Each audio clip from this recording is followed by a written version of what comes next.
L D സിയുടെ date വന്നപ്പോൾ പല യൂട്യൂബ് ചാനലിൻ്റെ അടിയിലും കണ്ടൊരു ചോദ്യമാണ്, ആദ്യമായിട്ട് പഠിക്കണേ, എവിടെ നിന്ന് പഠിക്കണം, എന്ത് പഠിക്കണം എന്നൊന്നും അറിയില്ല, ഇനി പഠിച്ചാൽ എൽ ഡി സി കിട്ടുമോ എന്നൊക്കെ ഉള്ള ചോദ്യം. അപ്പോൾ അതിന് ഉത്തരവായിട്ടാണ് നമ്മൾ ഇന്നത്തെ വീഡിയോയിൽ വന്നിരിക്കുന്നത്. അപ്പം നമ്മൾ ആദ്യം തന്നെ എടുത്തു മാറ്റേണ്ടത് കിട്ടുമോ എന്നുള്ളൊരു സംശയമാണ്. കിട്ടുമോ എന്നല്ല, കിട്ടും എന്ന് വിചാരിച്ച് തന്നെ പഠിക്കുക. 3 മാസമുണ്ട്, 3 മാസം കൊണ്ടൊക്കെ PSC ലിസ്റ്റിൽ കയറി ഒരുപാട് പേരുണ്ട്. അപ്പോൾ എന്താണെങ്കിലും നമുക്ക് ജോലി കിട്ടും എന്നുള്ള ഒരു ധാരണയിൽ മുന്നോട്ട് പഠിച്ചു പോവുക. ഇനി പഠിച്ചു തുടങ്ങാൻ പോണവരാണെങ്കിലും ആദ്യമായിട്ട് പഠിക്കുന്നവരാണെങ്കിലും ഒക്കെ ശരി, എന്താണെങ്കിലും നമുക്ക് ജോലി കിട്ടും എന്നുള്ള ധാരണയിൽ പഠിച്ചു പോകാം. പിന്നെ എന്ത് പഠിക്കണം എന്ന് ചോദിച്ചു കഴിഞ്ഞാൽ നമുക്ക് എല്ലാവർക്കും അറിയാം, LDC പരീക്ഷയ്ക്കല്ല ഏത് PSC പരീക്ഷയ്ക്കാണെങ്കിലും SCRTക്കുള്ള ഇമ്പോർട്ടൻസ്, SCRTയും PSCയുമായിട്ടുള്ള ആ ഒരു ബന്ധം അത് നമുക്ക് എല്ലാവർക്കും അറിയുന്നതാണ്. അപ്പോൾ SCRT ഇനി ഡീറ്റെയിൽ ആയിട്ട് ഓരോ ചാപ്റ്ററും വായിച്ച് പഠിക്കാനൊന്നും ടൈം ഉണ്ടാവില്ല. കാരണം നമുക്ക് SCRT മാത്രം പഠിച്ചാൽ പോരാ.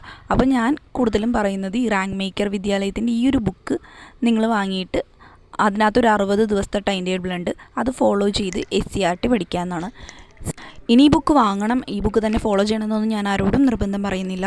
നമുക്ക് വാങ്ങാൻ സാഹചര്യം ഉണ്ട്, അല്ലെങ്കിൽ നമ്മുടെ കയ്യിൽ ബുക്ക് ഉണ്ട്, അല്ലെങ്കിൽ നമ്മുടെ വേണ്ടപ്പെട്ട ആരുടെയെങ്കിലും കയ്യിൽ ബുക്ക് ഉണ്ടെന്നുണ്ടെങ്കിൽ നമ്മളത് വാങ്ങി ഫോളോ ചെയ്ത് പഠിക്കാം. അല്ലെന്നുണ്ടെങ്കിൽ SCRT ചാപ്റ്റേഴ്സ് നല്ല വൃത്തിയായിട്ട് എക്സ്പ്ലെയിൻ ചെയ്ത് തരുന്ന ഒരുപാട് യൂട്യൂബ് ചാനലുകളുണ്ട്. ഏതൊക്കെയാണ് ഇമ്പോർട്ടൻ്റ് ആയിട്ട് പഠിക്കേണ്ട ചാപ്റ്റർ എന്നൊക്കെ എക്സ്പ്ലെയിൻ ചെയ്യുന്ന ചാനലുകളുണ്ട്, അതൊന്ന് ഫോളോ ചെയ്യാം. ഇപ്പോൾ എക്സാമ്പിളായിട്ട് പറയുകയാണെന്നുണ്ടെങ്കിൽ PSC ടോപ്പേഴ്സ് എന്ന് പറയുന്ന ഒരു ചാനലുണ്ട്, തത്വ കോമ്പറ്റീറ്റീവ്സ് എക്സാംസിൻ്റെ ഒരു ചാനലുണ്ട്, അതുപോലെ തന്നെ സ്മാർട്ട് PSC സെൻറ്റർ എന്ന് പറയുന്ന ചാനലുണ്ട്. ഈ ചാനലിലൊക്കെ SCRT നല്ല വൃത്തിയായിട്ട് എക്സ്പ്ലെയിൻ ചെയ്യുന്നുണ്ട്. അപ്പോൾ ഈ ചാനലൊക്കെ ഫോളോ ചെയ്യണമെന്നുണ്ടെങ്കിൽ നിങ്ങൾക്ക് SCRT നല്ല വൃത്തിയായിട്ട് തന്നെ കിട്ടും.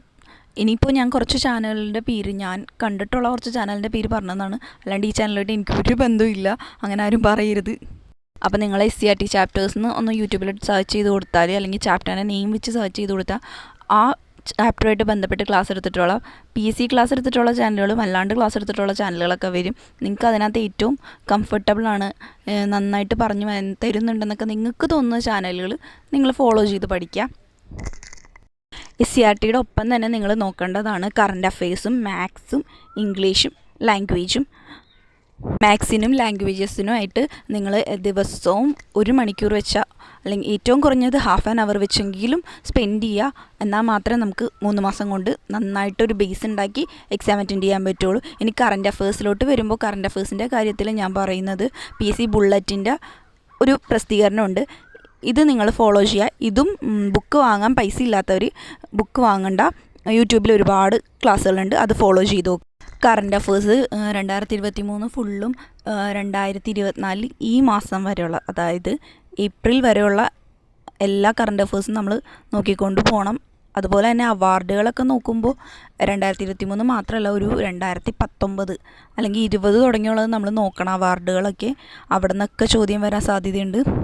കറണ്ട് അഫേഴ്സും മാത്സും ലാംഗ്വേജസും നമ്മൾ എല്ലാ ദിവസവും, പരീക്ഷ വരെ എല്ലാ ദിവസവും കുറഞ്ഞത് അരമണിക്കൂർ വെച്ചെങ്കിലും നമ്മൾ നോക്കി പോകേണ്ടതാണ്. എന്നാൽ മാത്രമേ നമുക്ക് പരീക്ഷയ്ക്ക് നല്ലൊരു മാർക്ക് കിട്ടുള്ളൂ. SCRT മാക്സിമം 60 ദിവസം കൊണ്ട് തീർക്കാൻ നോക്കുക. അതിന് മുമ്പേ തീർക്കാൻ പറ്റുമെങ്കിൽ അത്രയും നല്ലത്. അതിനുശേഷം ഇമ്പോർട്ടൻറ്റ് ടോപ്പിക്സും അതുപോലെ തന്നെ പ്രീവിയസ് ഇയർ ക്വസ്റ്റ്യൻ പേപ്പറും നമ്മൾ വർക്കൗട്ട് ചെയ്യേണ്ടതുണ്ട്. കുറഞ്ഞത് 1 മാസമെങ്കിലും ഇമ്പോർട്ടൻറ്റ് ടോപ്പിക്കും പ്രീവിയസ് ഇയർ ക്വസ്റ്റ്യൻ പേപ്പറും നമ്മൾ കറണ്ട് അഫെയർസിൻ്റെയും മാത്സിൻ്റെയും ലാംഗ്വേജസിൻ്റെയും കൂടെ നോക്കേണ്ടതുണ്ട്. ഞാനിത് പറഞ്ഞു, ഇത് ആദ്യം എക്സാം എഴുതുന്നത്, അതായത് ഇപ്പോൾ തിരുവനന്തപുരം ജില്ലയിൽ ഇതുവരെ ഒന്നും പഠിക്കാണ്ട് എക്സാമിന് റെഡി ആവുന്നവർക്ക് വേണ്ടിയുള്ള രീതിയിലാണ്. ഓരോ ജില്ലക്കാർക്കും അവരുടെ ജില്ല അനുസരിച്ച് കൂടുതൽ ടൈം കിട്ടുന്നുണ്ട്. അപ്പോൾ അതനുസരിച്ച് നിങ്ങൾ കൂടുതൽ സബ്ജക്റ്റുകൾ, ഇമ്പോർട്ടൻറ്റ് ടോപ്പിക്കുകളൊക്കെ നോക്കുക. നമ്മൾ ജനറലായിട്ടുള്ളൊരു രീതിയിൽ പറഞ്ഞു പോയതാണ്. അപ്പോൾ നമ്മൾ ആഗ്രഹിച്ച അത് നേടിയെടുക്കാൻ ലോകം മുഴുവൻ നമ്മുടെ കൂടെ നിൽക്കും എന്നാണ്. എല്ലാവരും ആത്മാർത്ഥമായിട്ട് പഠിച്ച് അടുത്ത പ്രാവശ്യം ഗവൺമെൻറ് ജോലിയിൽ കയറട്ടെ എന്ന് ഞാൻ ആശംസിക്കുന്നു. Thank you.